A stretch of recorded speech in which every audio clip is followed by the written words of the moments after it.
കാഴ്ചക്കാരെ ആകർഷിച്ച് ആവോലി ഗ്രാമപഞ്ചായത്തിലെ ചെണ്ടുമല്ലിപ്പാടം. പൂക്കളിലേക്ക് ഓണവേൽ കൂടി വീഴുമ്പോൾ വർണ്ണ കാഴ്ചകളാണ് വിവിധ നിറങ്ങളിലുള്ള ചെണ്ടുമല്ലി പൂപ്പാടം ഒരുക്കുന്നത്. ആവോലി പഞ്ചായത്ത് അംഗം VS ഷെഫാന്റെ നേതൃത്വത്തിലാണ് അരയേക്കറിൽ കൃഷി ഇറക്കിയത്.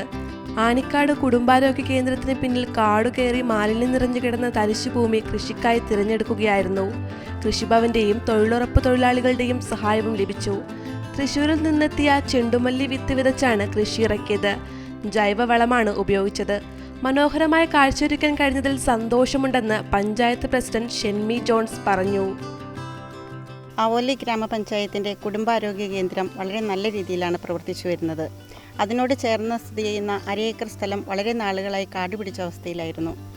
പഞ്ചായത്ത് ഭരണസമിതി ഇതിൽ ഒരു പാർക്ക് കൊണ്ടുവരണമെന്നുള്ളൊരാശയം ഉന്നയിക്കുകയും അതിന് പലവിധ തടസ്സങ്ങൾ ഉണ്ടായതിൻ്റെ അടിസ്ഥാനത്തിൽ ബഹുമാനപ്പെട്ട ക്ഷേമകാര്യ സ്റ്റാൻഡിംഗ് കമ്മിറ്റി ചെയർമാനും അതുപോലെ തന്നെ വാർഡ് മെമ്പറുമായ ശ്രീ VS ഷെഫാൻ്റെ നേതൃത്വത്തിൽ തൊഴിലുറപ്പ് തൊഴിലാളികളെ കൂട്ടിക്കൊണ്ട് വളരെ നല്ല രീതിയിലുള്ള ഒരു ചെണ്ടുമല്ലി കൃഷിയാണ് ഇന്നിവിടെ പൂർത്തീകരിച്ചിരിക്കുന്നത്.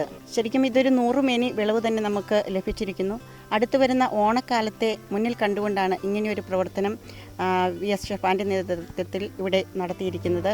കീടങ്ങളെ തുരത്താൻ വൈസ് പ്രസിഡന്റ് ജോർജ് തെക്കുപുറത്തിന്റെ നേതൃത്വത്തിൽ തൊഴിലുറപ്പ് തൊഴിലാളികൾ ദിവസവും പൂപ്പാടത്തെത്തി പരിചരണം നടത്തിയിരുന്നു. കൃഷിയിറക്കി 2 മാസത്തിനുള്ളിൽ പൂക്കൾ വിരിഞ്ഞു. പൂക്കൾക്കൊപ്പം സെൽഫി എടുക്കാൻ എത്തുന്നവർ നിരവധിയാണെന്ന് VS ഷെഫാൻ പറഞ്ഞു. ആവോലി ഗ്രാമപഞ്ചായത്ത് 12ാം വാർഡിൽ സ്ഥിതി ചെയ്യുന്ന ആരോഗ്യ PHC കുടുംബാരോഗ്യ കേന്ദ്രത്തിൻ്റെ പുറകിൽ വരുന്ന സ്ഥലമാണ്. ഒരു അരയേക്കറോളം ഉള്ളൊരു സ്ഥലമാണ്. ഇതാകെ ഒരു കാട് പിടിച്ചിരിക്കുന്ന ഒരവസ്ഥയിലായിരുന്നു. ഇപ്പോൾ ഇവിടെ വരുന്ന 10-200ഓളം പേഷ്യൻസുകൾക്ക് വളരെ കണ്ണിന് കുളിർമയേകുന്ന കാഴ്ചയാണ്. അപ്പോൾ അടുത്ത ദിവസം നമ്മളിത് വിളവെടുക്കണമെന്ന് നമ്മൾ പ്രതീക്ഷിച്ചിരുന്നതാണ്. പക്ഷേ ഇപ്പോൾ ആളുകൾ സെൽഫി എടുക്കലായി, കാണലായി. ഇവിടെ വരുന്ന പേഷ്യൻസിനും അതുപോലെ ആളുകൾക്കൊക്കെ ഒരു കണ്ണിന് കുളിർമയേകുന്ന ഒരു വളരെ മനോഹരമായ ഒരു കാഴ്ചയാണ്. പഞ്ചായത്തിൻ്റെ വേറെ പഞ്ചായത്തിൻ്റെ കീഴിൽ ഇങ്ങനെ മുന്നോട്ടുണ്ടോ എന്ന് എനിക്കറിയില്ല. ഇത് നമ്മൾ കുറയ്ക്കാണ്ട് നിലനിർത്തണം.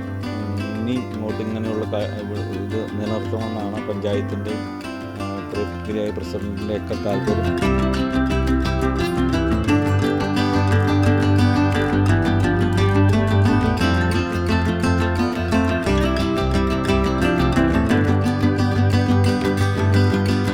മഞ്ഞയും ഓറഞ്ചും നിറങ്ങളിലുള്ള പൂക്കളാണ് വിരിഞ്ഞു നിൽക്കുന്നത്. News desk you talk.